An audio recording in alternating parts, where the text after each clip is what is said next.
Hey guys, Ragtag Gaming here, and for today's ramble, I just decided to review Battlefield 1.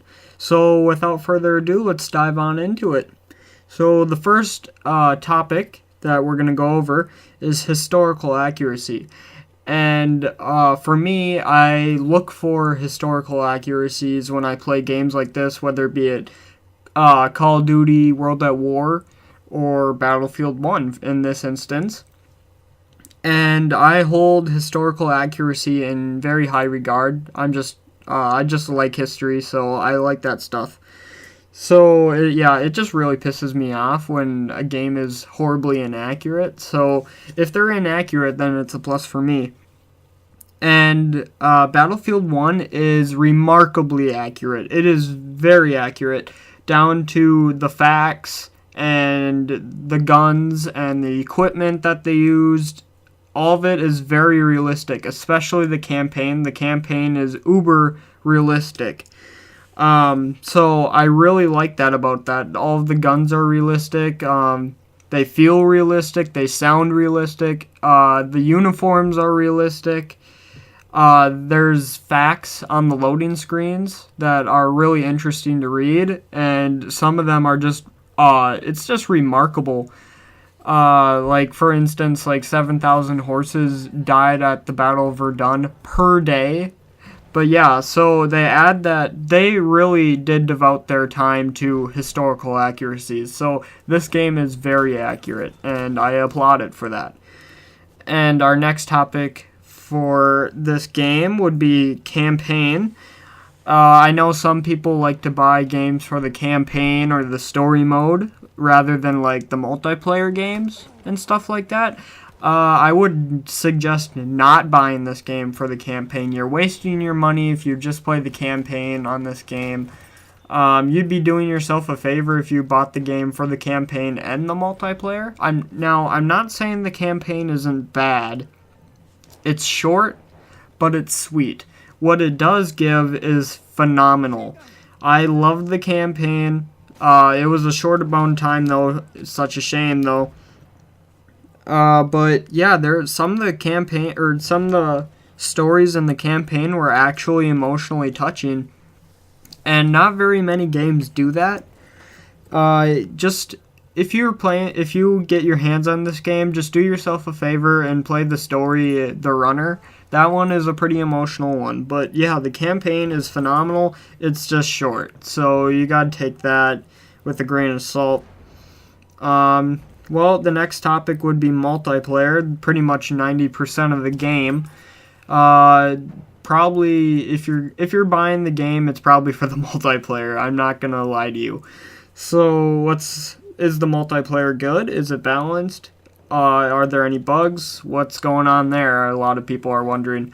So the balancing in this game is phenomenal for a massive multiplayer game. It is really good. All of the guns are great. There's no too OP gun. I mean, sure, there are guns that people like to use a lot more than the other ones, but you can't really eliminate that from most multiplayer games. But like I said, there's no too OP. All of them have their drawbacks. Some of them excel in different areas. Like you could get a weapon that has only 5 rounds in the magazine, but it is like just really good accurate, really good stopping power or whatever. But then you could get a gun that has 200 rounds in the magazine, and it's not going to be as stopping as, say, like a 5-round magazine gun would do. The vehicles are incredibly balanced as well.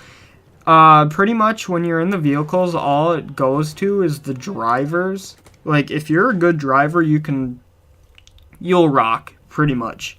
If you're a bad driver and you just haphazardly run into combat in your tank or whatever, you're gonna get obliterated, pretty much. So it's all up to the driver on that, and that is really good. So yeah, the vehicles are pretty balanced. I know the scout class is the most popular class played in the game. The sniper rifles are 2-shot kills unless if they're headshots. All of the snipers have sweet spots when they are 1 shot, 1 kill, no matter what.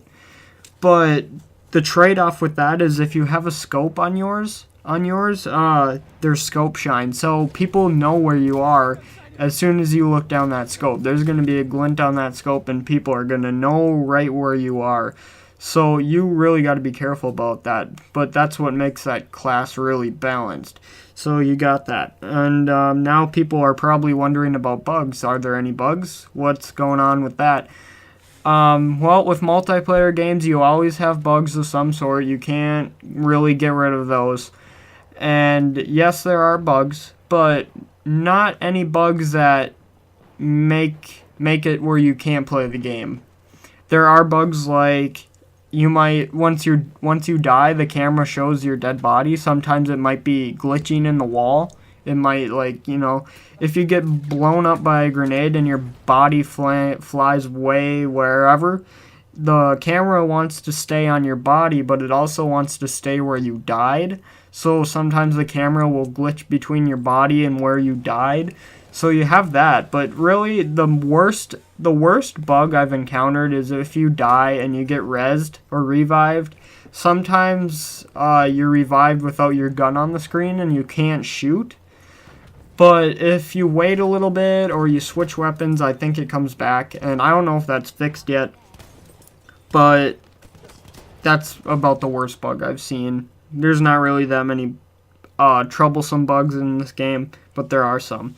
Now, next would be the game modes. The game modes are fantastic. Each of them are fun in their own right, and I love that. I can't help but play all of the game modes equally, and I just have trouble deciding what game mode I want to play right on startup, and that is a good problem to have, people.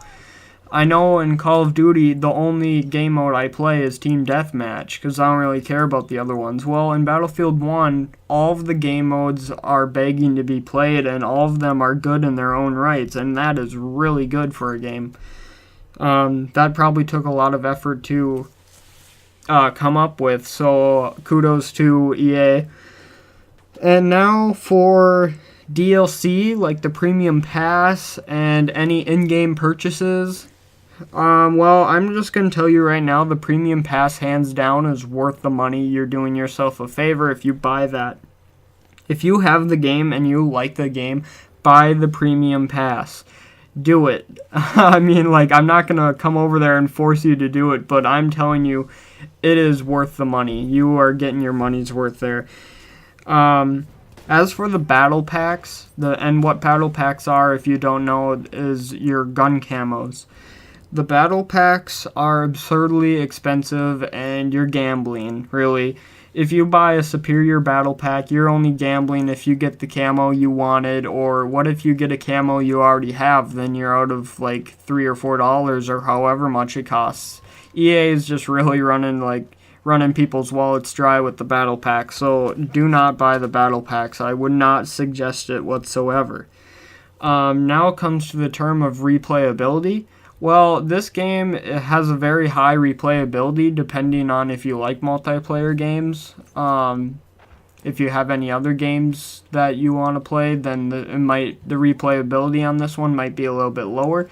But if you like multiplayer games like Call of Duty, or you're just a Battlefield fan in general, then yeah, this is going to be the game that you're going to be playing for the next couple years until the next Battlefield or whatever comes out.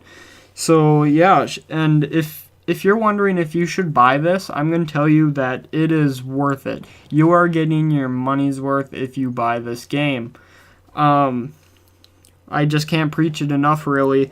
You are getting your money's worth, and yeah, I think you should buy it. Unless if you hate multiplayer games, and for some reason you want to get into multiplayer games, I wouldn't suggest this be the segue into multiplayer. I would get like Call of Duty World at War or an older multiplayer game. I would, like I said, I wouldn't suggest this to be a gateway into multiplayer genre.